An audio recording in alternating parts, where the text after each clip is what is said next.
This is happening. 2020 car video.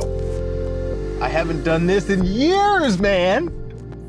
Oh my God, this is so exciting. I've been reposting these memories of doing videos in the car, and I got inspired. Let's do it again. I don't spend much time driving now that I've been in Europe, but I'm going down to a cafe and gonna do some work there, so I thought, let's just do it. Let's do a car video. Welcome back to the show. This is Tiger. I want to talk about something profound, something amazing. And I think I'm going to title this video, "It's Not What I Thought It Was," which speaks to the profound nature of wisdom and insight. It's not what I thought it was.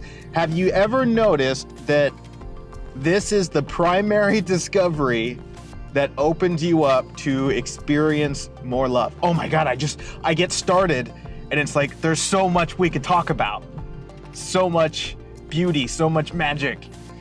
But essentially it's this, it's like, there's this flow from in your being that in a way wants to just constantly be emanating love, wants to let love flow, but yet there's a restriction. There's something that says, I can't. Something that says it's not safe. Something that says it's scary. There's some sort of kink in the flow. And that kink is something that we think we know. And based on what we think we know, we say that the flow cannot flow because of what we think we know. And the basis of spiritual insight and wisdom, it's like it takes what you think you know and shows you that you don't really know. And in knowing that you don't know, you are allowed to let life flow. You're allowed to let life, or you're allowed to let love flow. And this is the great magic. If you look at all of the restrictions that you've worked through, all of the experiences that have transformed from dark to light, you can see that the dark was an assumption of knowing. It's kind of like maybe you want to follow your heart and you don't because of X. And X is something that you think you know. Oh my God, I'm lost.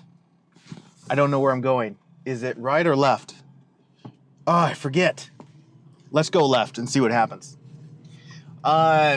If you look at these things that you've moved through, you can see that you initially thought you knew something, and then you found out that you didn't.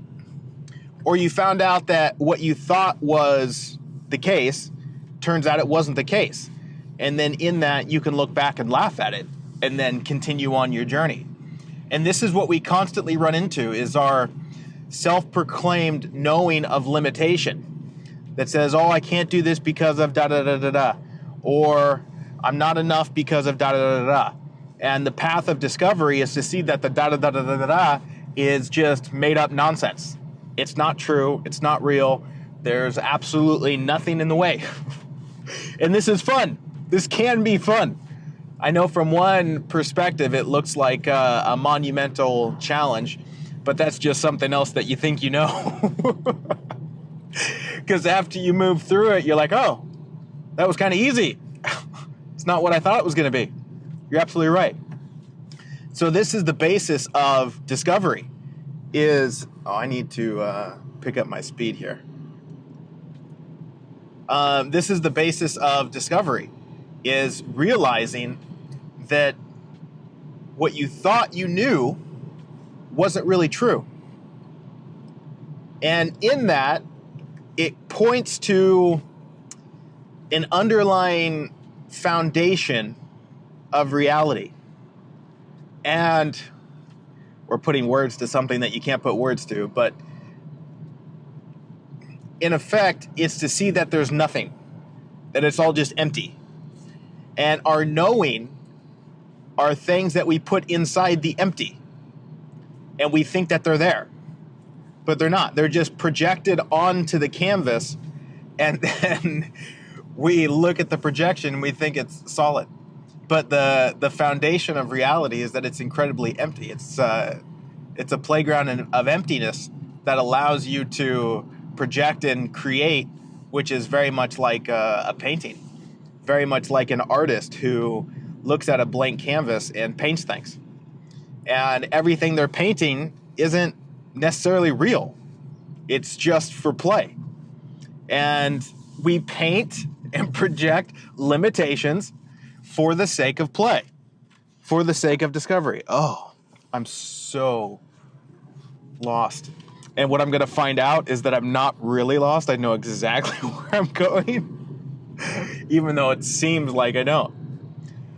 And if I really believed I didn't know where I was going, then that might be cause for major concern. But anyway, the landscape is empty. And it's kind of like knowing that you don't know is one of the most profound recognitions. And completely allowing the unknown to be the unknown. Because the unknown is like that space of emptiness. And in the unknown is a space of unlimited possibilities, which is an invitation for magic to dance and miracles to bloom. But as a point of encouragement, I would playfully invite you to investigate the limitations that are perceived to be there and ask yourself, is this something that I actually know, or am I just painting this on the canvas? Just a willingness to ask that question releases the grip, begins to release the tension, because, my friend, you're a human being that is cosmically intertwined with everything, and there is this gift, there is this service, there is this offering within you that wants to flow. You're alive, and in life there's flow, and life is love, and so love is wanting to flow through you in some way, somehow. And if you're not allowing it to flow, if you're restricting it, then I would imagine something within you feels like it's dying. Feels like you're about to suffocate. But the only reason it's not allowed to flow is because of an innocent misunderstanding. You think you know something that you don't really know. And again, this is the adventure. All right, this isn't a bad thing. It's not negative. It's an adventure. It's an opportunity to go explore the landscape and realize there's nothing to fear. There's nothing to fear. Isn't this the only discovery you've had in your life experience where you encounter something fearful and then you realize there's nothing to fear? Ta-da! That's the only discovery, is you encounter what appears to be scary, which is to, that gets into a whole nother, there's so much we could say. There's so much we could say. I thought I knew something, and then I found out I didn't really know, and then I laughed about the whole damn thing.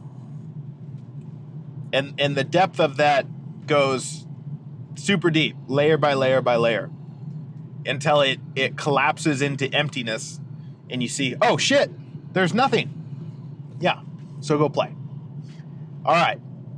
It looks like I know exactly where I'm going. I guess this is working out just fine. Until next time, I love you. Oh, by the way, I have to mention, because we're super close to the deadline, March 1st is coming up, and there's the Conscious Life Design course. If you're not signed up for it, find out about it. It's offered to my Facebook community, my Facebook fam, as a donation. It's almost like a big thank you for supporting the sharing over the years. And then after March 1st, I'm going to sell it for like $1 million. So, I mean, you could get in on it now and take advantage of the gift. And my God, there's so much I could say about how amazing the experience is going to be. But you just check out the info. If you have any questions about it, then send me a message and we can clarify. Let's just put it this way. If you check it out and you're not convinced to take it, or at least sign up, then message me and I'll convince you. I'm quite certain of this. because there isn't, and here's the thing, if you enjoy my sharing at all, if you find any joy, if you find any resonance in my sharing, then this course is for you. And if you don't believe me, message me, and I'll take you through it, and you'll realize, oh my God, you're so right. Thank you. Yeah, you're welcome. You're welcome. All right, I made it to the cafe. Woohoo!